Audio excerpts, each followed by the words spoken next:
성경은 모든 권위는 하나님께로 말미암았다라고 말씀합니다. 그래서 하나님께서 세우신 권위자에게 복종하지 않는 것은 하나님께 복종하지 않는 것으로 간주되죠. 권위와 관련돼서 그래서 우리는 두 가지를 항상 기억해야 됩니다. 첫 번째, 하나님이 내게 주신 권위를 바르게 사용해야 된다는 것입니다. 그리고 두 번째는 하나님이 내게 권위자로 세운 사람에게 복종해야 된다는 것입니다.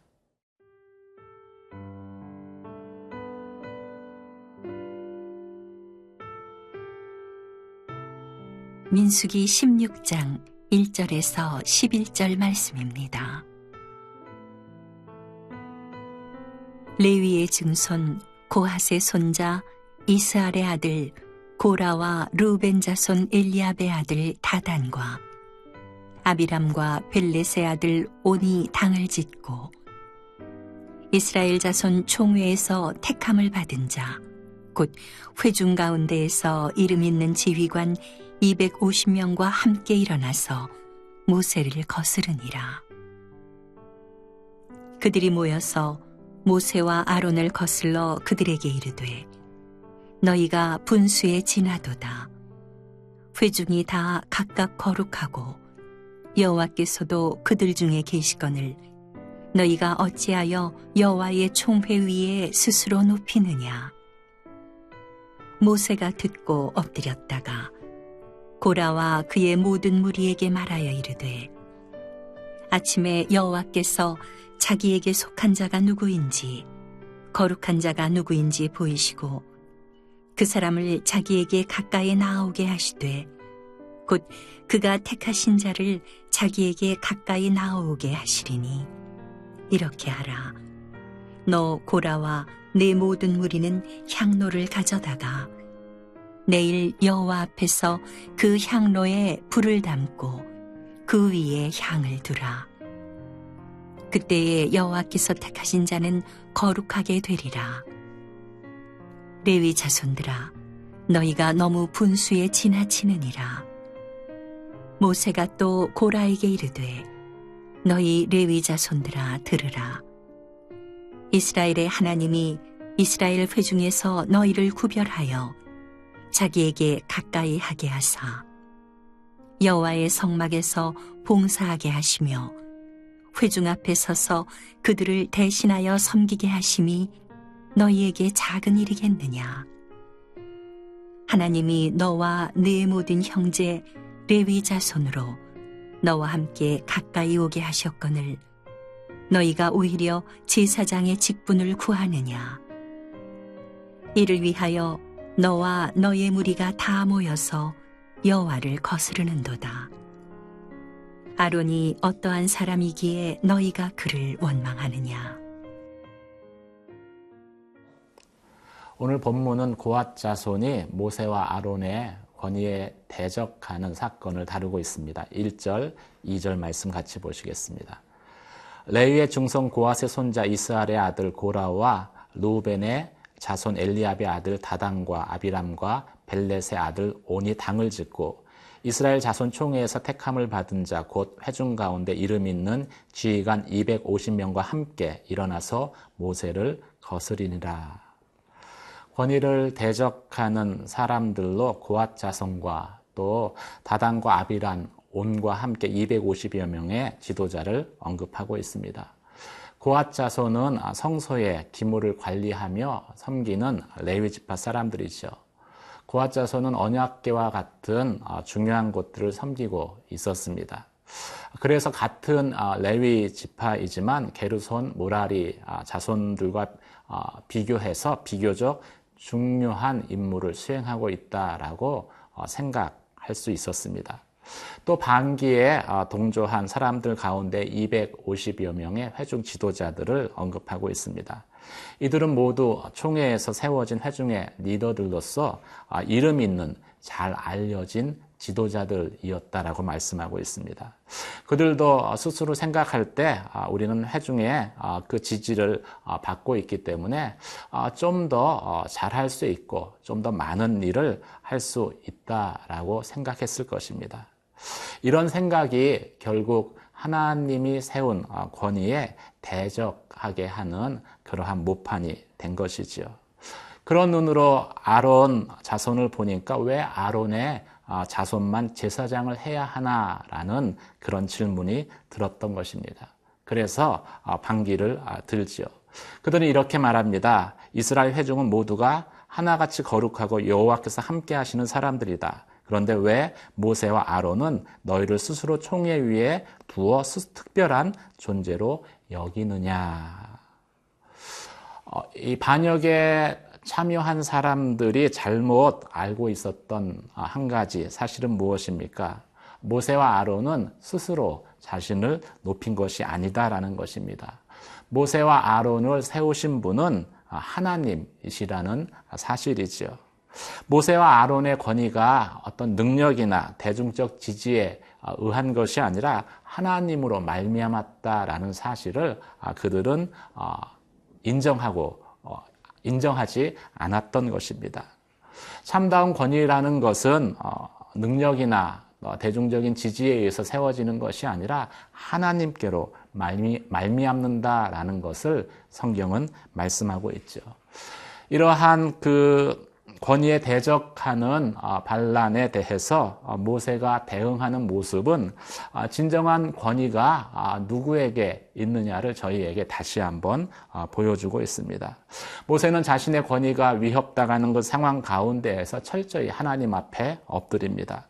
감정적으로 대응하지 않았고 먼저 하나님 앞에 기도한 다음에 하나님을 의지해서 이 문제를 해결하죠.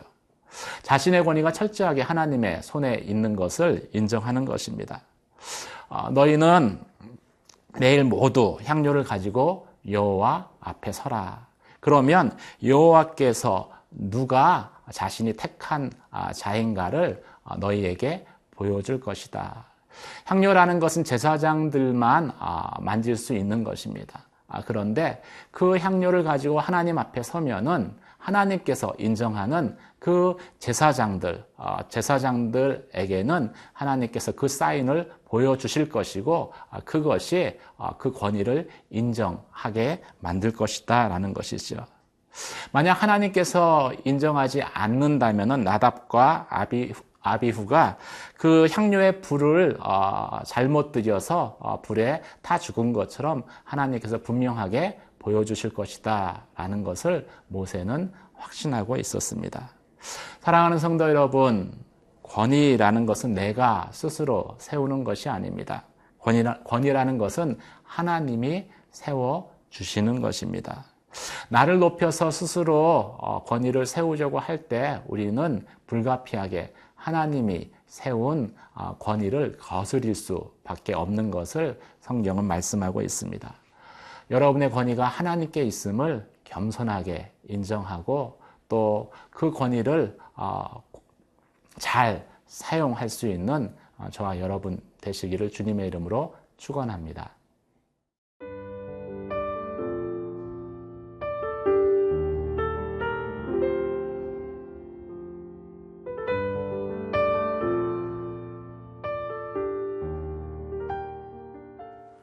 사람은 끊임없이 추구하는 존재입니다. 그래서 부를 추구하고 또 명예를 추구하고 그리고 권력을 추구하게 되죠. 그 마음에 멈춰지지 않는 그 욕망이 때로는 하나님이 두신 자리에 만족하지 못하게 하고 그래서 하나님이 세운 권위를 대적하게 만드는 것입니다. 9절 10절 말씀을 같이 보도록 하겠습니다.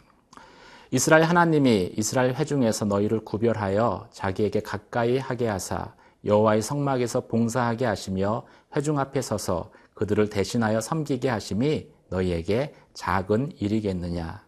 하나님이 너와 내 모든 형제 레위 자손으로 너와 함께 가까이 오게 하셨거늘 너희가 오히려 제사장의 직분을 구하느냐.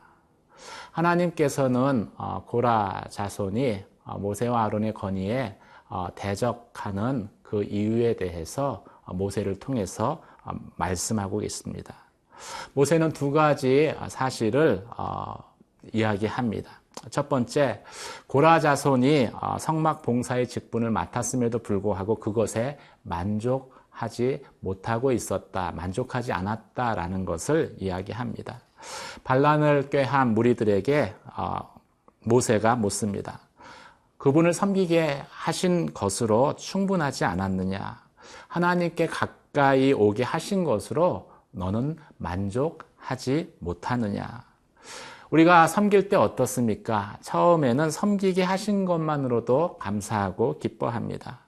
그런데 시간이 지날수록 이제 마음의 욕심, 멈추지 않는 욕심이 우리를 다른 사람과 비교하게 하죠. 나는 이렇게 섬기는데 저 사람은 나보다 덜 섬기는데 더 인정받는 것 아닌가. 마치 고라 자손이 나도 열심히 섬기는데 왜 그 아론 자손만 제사장이 되어야 하는가, 나는 왜 되지 못하는가라고 불평했던 것처럼 그런 불평의 마음이 우리의 마음 가운데 찾아오게 되는 것입니다. 하나님이 두신 그 자리에 만족하지 못하는 것이 결국 하나님이 세운 권위를 대적하게 만들었습니다. 두 번째, 모세를 통해서 하나님께서는 고라 자손이 하나님이 맡기신 일을 서열로 생각하고 있었다라는 것을 지적하십니다. 제사장 직분은 높고 또 성막 봉사의 직분은 낮은 것으로 고라 자손은 생각하고 있었습니다. 그래서 자신에게 맡겨진 일을 작은 일로 여겼고, 그리고 아론 자손이 맡은 제사장의 직분은 훨씬 더 중요하고 큰 것으로 생각하고 있는 것이 결국 모세와 아론을 대적하게 만든 것이죠. 하나님은 우리에게 섬기는 일을 맡기실 때 일의 크고 작음을 구분하지 않으십니다. 낮고 높음을 구분하지 않으십니다. 하나님께서는 우리의 은사와 달란트를 아시고 가장 적합한 것을 우리에게 맡기시는 분이십니다.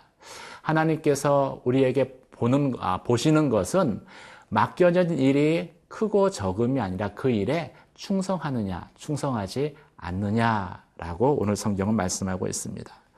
그렇다면 어떻게 우리는 내 안에 있는 그 욕망으로부터, 욕구로부터, 비교로부터 자유롭게 섬길 수 있을까요? 먼저 하나님의 은사와 달란트대로 내게 맡기신 일이 나를 위한 최선의 것이다 라는 것을 우리가 먼저 인정하고 고백해야 될 것입니다. 그럴 때 타인으로부터 타인과의 비교로부터 자유로워질 수 있기 때문이죠.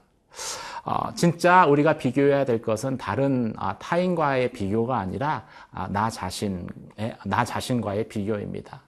내가 처음 은혜 받았을 때, 처음 안수 받았을 때, 그때 섬김을 시작했을 때 나의 모습과 지금의 나의 모습이 어떠한가를 우리는 끊임없이 비교해야 되는 것이죠.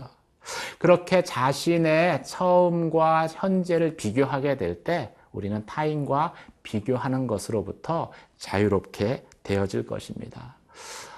내가 처음 섬겼을 때에 받았던 그 은혜, 또 감격, 그 순수한 동기들을 어느 순간 놓치고 있었구나, 잊어버렸다라는 것을 그 나의 처음과 현재의 모습을 비교함을 통해서 우리는 발견할 수 있게 될 것입니다. 그러면 다시 초심으로 돌아가서 처음 섬겼을 때의 그 마음과 태도로 다시 섬길 수 있게 될 것입니다. 사랑하는 성도 여러분, 섬길 수 있다는 것이 얼마나 감사한 일인지, 얼마나 은혜로운 일인지를 항상 기억하며 섬길 수 있는 저와 여러분이 되시기를 주님의 이름으로 축원합니다. 기도하시겠습니다. 오늘도 섬김의 자리에 두신 하나님 은혜를 감사드립니다. 섬길 수 있는 것이 감사하고 또 섬기게 된 것이 은혜인 것을 항상 고백하게 하여 주시고, 처음 섬겼을 때의 그 마음의 태도와 또 순수함을 가지고 끝까지 섬기는 삶을 살게 하여 주시옵소서. 예수님 이름으로 기도드립니다. 아멘.